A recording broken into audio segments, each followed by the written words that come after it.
Top quality और consistent performance के लिए सिर्फ सिल्वर पंप नाम याद रखना। અમદાવાદ મનપાની બેદરકારીથી લોકો પરેશાન પોકારી રહ્યા છે। જશોદાનગરમાં ધીમી ગતિએ ચાલી રહી છે ગટરની કામગીરી। જી હા, હવે ચોમાસું નજીકમાં છે ત્યારે અમદાવાદ મનપાએ જશોદાનગરમાં પ્રી મોન્સૂનની કામગીરી હાથ ધરી છે। ગટરની કામગીરી માટે રસ્તા ખોદી નાખ્યા છે, પરંતુ તે ધીમી ગતિએ ચાલતા લોકોને હાલાકી પડી રહી છે। જશોદાનગરથી સીટીએમ જવાના સર્વિસ રોડ પર ડ્રેનેજ લાઇનની કામગીરી હાથ ધરાઈ છે અને આ કામગીરી છેલ્લા 2 મહિનાથી ચાલી રહી છે, જેના કારણે હવે ગટરના પાણી લોકોના ઘરોમાં પહોંચી ગયા છે। આ સિવાય પીવાના પાણીમાં પણ ગંદુ પાણી મિશ્રિત થઈ રહ્યું છે, જેથી લોકોમાં બીમારીની ભીતિ છે। રોગચાળો વધી શકે છે। એટલું જ નહીં, રસ્તા વચ્ચે લોખંડના સળિયા નીકળી જતા દુર્ઘટના સર્જાઈ શકે છે અને આવી તમામ મુશ્કેલીઓ લોકોને પડી રહી છે।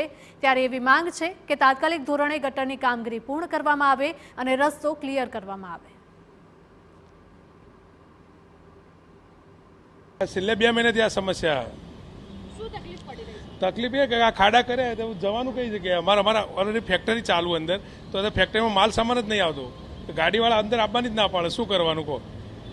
તો ફેક્ટરીનું કામ બી અત્યારે અમારું બંધ છે છેલ્લે 15 દિવસથી। તો હું 24 સાલથી અહીંયા રહું છું અને કાયમાં ગટરોને બધું ઉભરાય છે। બાળકો બહાર નીકળે એમને તકલીફ પડે, બહેનોને તકલીફ પડે, રાતે જવામાં તકલીફ પડે, મારા જેવા ઉંમરલાયક માણસો બી પડી જાય। હવે આ તકલીફો છે। હવે પેલા બુડુલો કશું કરતા નહીં, જો આ અત્યારે ખાડા છે, સરિયા ઊભા છે, એ પડવાની બીક લાગે છે, પછી શું કરવાનું અમારે?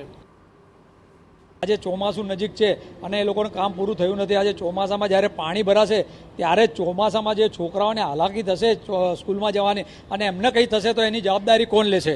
આજે કોર્પોરેશન એટલું નિષ્ફળ છે કે એ લોકોને ધ્યાન દેતા નથી અને કામ બી કોઈ કરતા નથી। આજે તમે 2-2.5 મહિનાથી અમે લોકો પરેશાન છીએ અને પીવાનું પાણી ગંદુ આવી રહ્યું છે, ગટરના પાણીમાં ભેગું થઈને આવી રહ્યું છે।